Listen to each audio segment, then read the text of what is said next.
What up, homies? Lot Fader back here with 3 free plays for you guys.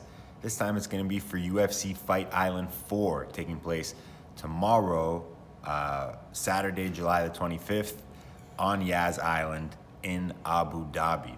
So took the L last week in the Figueiredo Benavidez fight. The biggest mistake I made with that was not taking Benavidez being knocked out so recently as seriously as I should have. I figured he hasn't been knocked out often in his career. His chin should be able to recover by the time fight night came around. But as you guys saw, every time he got touched by Figueiredo, he went straight down. Another thing to take that I will be taking into account, it was just one fight, so definitely can't come to any conclusions. And we're not gonna be in these situations often. But when a guy has knocked out another guy, what does it do to that fighter psychologically? Because Benavidez was a completely different fighter in that first round the other night, last week, versus the first round in the first fight.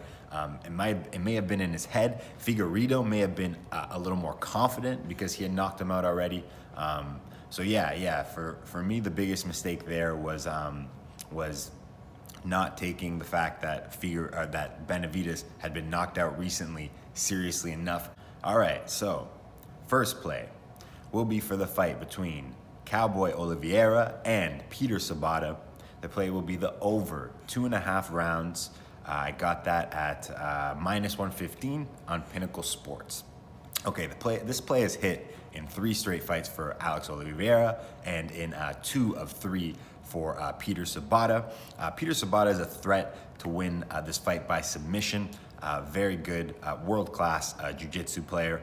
Oliveira, a threat to I guess what I'm saying is a threat to stop this play from hitting via knockout.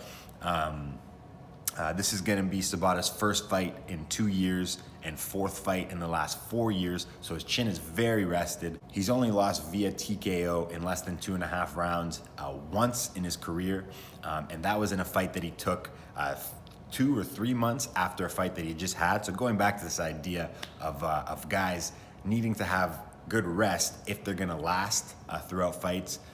When fighters get knocked out from punches that they're normally able to take, normally able to absorb, that's when you know they've been a little too active, going through too many training camps, too many fights, and their chin needs some time to rest. Well, Sabata's has had plenty. I'm reminded a lot of Sabata's fight with Leon Edwards in this fight with Oliveira, because the thing about Sabata is he's not going to chase takedowns. He's not necessarily a takedown specialist. If you're over aggressive, he will go to the clinch and maybe get a takedown that way. If you throw kicks, he will catch them and take you down that way. So what we saw from Edwards was he stood on the outside, picked Sabata apart, didn't throw very many kicks. So I'm hoping that Oliveira will do the same. I don't see any reason why he wouldn't. Hopefully he'll dance around the octagon en route to a win via decision. Okay, next play is gonna be a parlay, 2-leg parlay.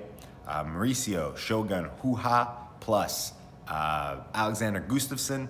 I got that at +110 on Bet365. I'm gonna keep this one short because I think this is pretty obvious. Huha's already beaten Nogueira twice, once just 5 years ago, and now Nogueira's 5 years older at 44.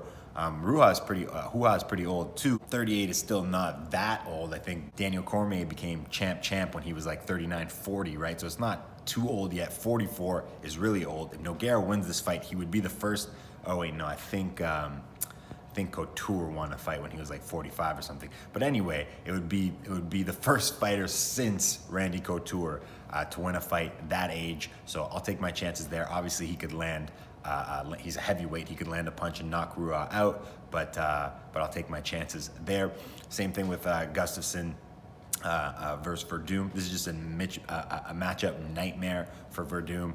Gustafsson has such good takedown defense, plus he's a really good boxer, and he says, what was it, back in 2012 or 2013, in a sparring match, he broke Verdum's nose, and that was 8 years ago.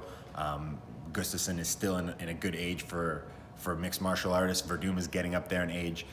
So yeah, 2-leg parlay, Gustafsson plus Mauricio Shogun Huha. All right, final play will be for the main event, Darren Till versus Robert Whittaker. You've probably guessed it by now. The play will be the over 4.5 rounds at plus 110. I got that on Pinnacle Sports. Would play it at plus 100 as well. Would not pay any juice for this play. All right, so both guys are well rested. It's been almost a year since they fought. 2 of 3 of Whittaker's most recent fights have gone to a decision. Darren Till's only fight at middleweight has gone to a decision. This is important because Till was getting knocked out or getting stopped at welterweight because the weight cut was just way too much for him. But then you saw in the fight against Gastelum, he did really well. He went the full 3 rounds, looked pretty fresh at the end of it. The other thing about getting stopped that's a positive for Till is that he kind of adjusted his approach against Gastelum. He wasn't quite as reckless. He wasn't quite as aggressive. He picked his spots, was very calculated. That's the Till that hopefully we'll see Saturday night if we want this play to hit, which we obviously do. I'm reminded a lot of Till's matchup versus Stephen Thompson. Whittaker and Thompson are very similar, both kickboxers, and that fight went to decision, and that was at welterweight. Now we know Till is gonna be a lot more rested, his cardio is gonna be a lot better, his chin is gonna be a lot better at this weight class. Then when I look at Whittaker, I'm reminded of his matchups against Romero.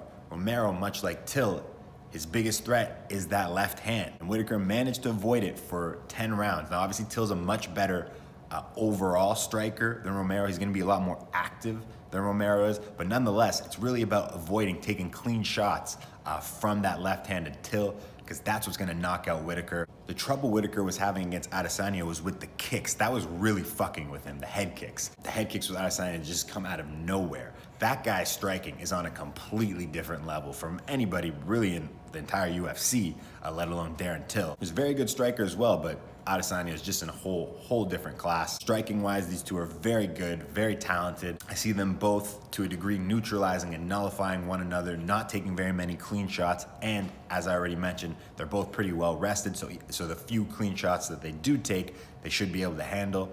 So yeah, 3 plays, ramping up the volume a little bit after having some good success in the UFC so far. Let's look to build on that. Tomorrow night, I'll probably have a play or 2 maybe in MLB baseball as well, so look out for that. Thanks for watching. Best of luck if you're tailing, and have a fucking wonderful day.